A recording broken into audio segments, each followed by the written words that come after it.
All right, hello. This is the Beans to Brew group again, and we are starting off with our exercise 9. And for this, we were tasked to create two visualizations to help us understand our team's descriptive and prescriptive user stories and their benefits in relation to our overall goals for Beans to Brew.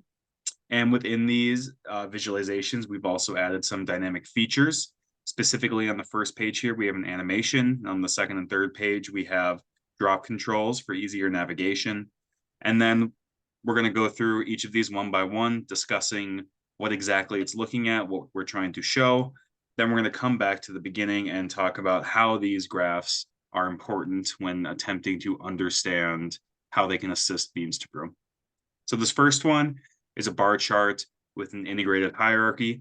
The hierarchy starts at the category, where we have all the different broad labels for the items sold at Beans to Brew. For example, we click on drinks.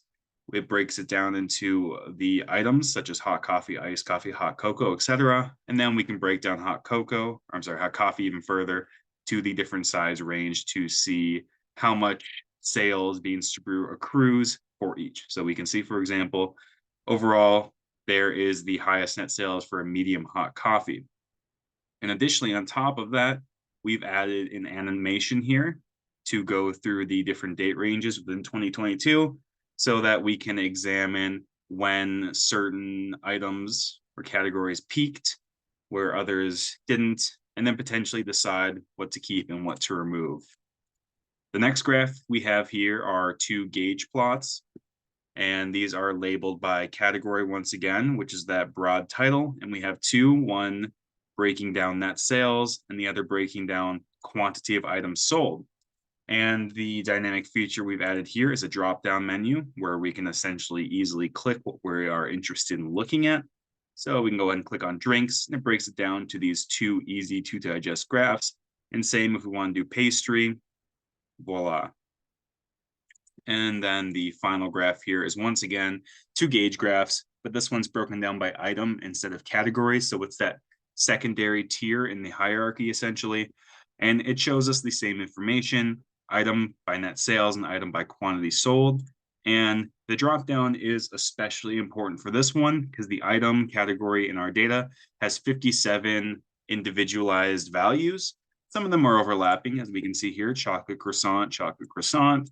It's simply an issue of capitalization, but nonetheless, it's important to have this drop down so we can easily navigate it to look at specific aspects that we're interested in order to determine how much we're selling and how much it's making, and then determine if we can reduce those quantity made or bought, sold, etc., to reduce our overall waste. So those are the three graphics we have. Now we're going to go ahead and run through how they can be used to further our goal to improving Beans to Brew's sustainability initiatives. Yeah, so each of these different pages contain various graphics that are all helpful in different ways.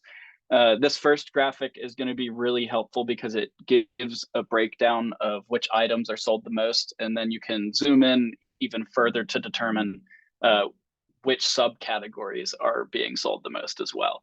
And so that's going to be really important for our first sustainability goal, which is focusing primarily on reducing waste. As you can see, two of the highest selling items are drinks and pastries, both of which are perishable. And so that's going to be really helpful in determining how much of each should be ordered or brewed at any given time. The seasonality factor is also really important here. The fact that we can hit play on this and see how the different sales quantities fluctuate is going to be important. As you can see, at some points in time, there are a lot more drinks and pastries being sold than others. And so if we see that in the spring, there are less pastries being consumed, that is important to us because it tells us we shouldn't be ordering the same quantity year round. So if we clicked on pastry, this graphic would then change to show the different types of pastries. And so once again, it's really helpful because we can see which season we should be ordering more cinnamon rolls or muffins or bagels.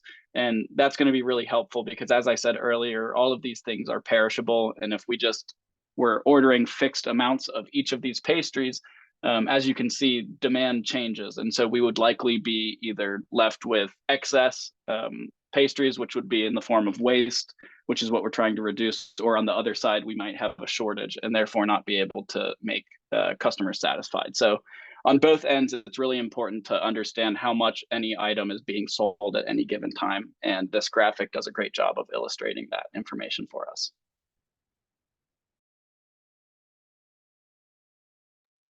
All right, and then within this graphic here, again, we're looking at that overall category. So we can clearly see that the drinks and the pastries are selling the most in terms of quantity and also making us the most in terms of our sales. So that kind of tells us why we should, continue to make the drinks and have those as a priority, offer lots of varieties for those drinks and those pastries to, please our customers. You can also use this more in a prescriptive way in terms of deciding, what might you want to get rid of.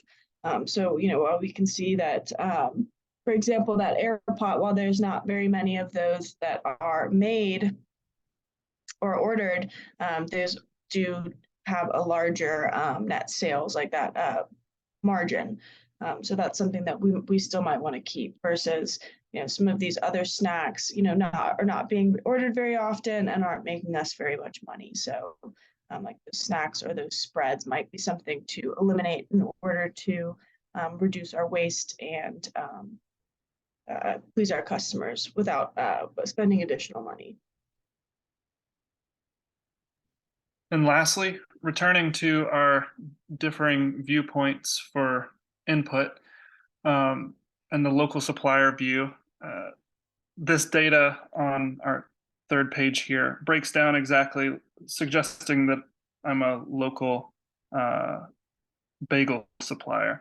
I can see from this graphic here very easily, obviously you can see that there are quite a few bagels sold, but we can break it down to exactly how many capitalized chocolate croissants are being sold versus lowercase chocolate croissants and those with extra cream cheese and Asiago bagels. I can see exactly how many are being sold, and we can probably break it down to what months are the most popular, which will help me best to supply Beans to Brew with all of these chocolate croissants that are so tasty.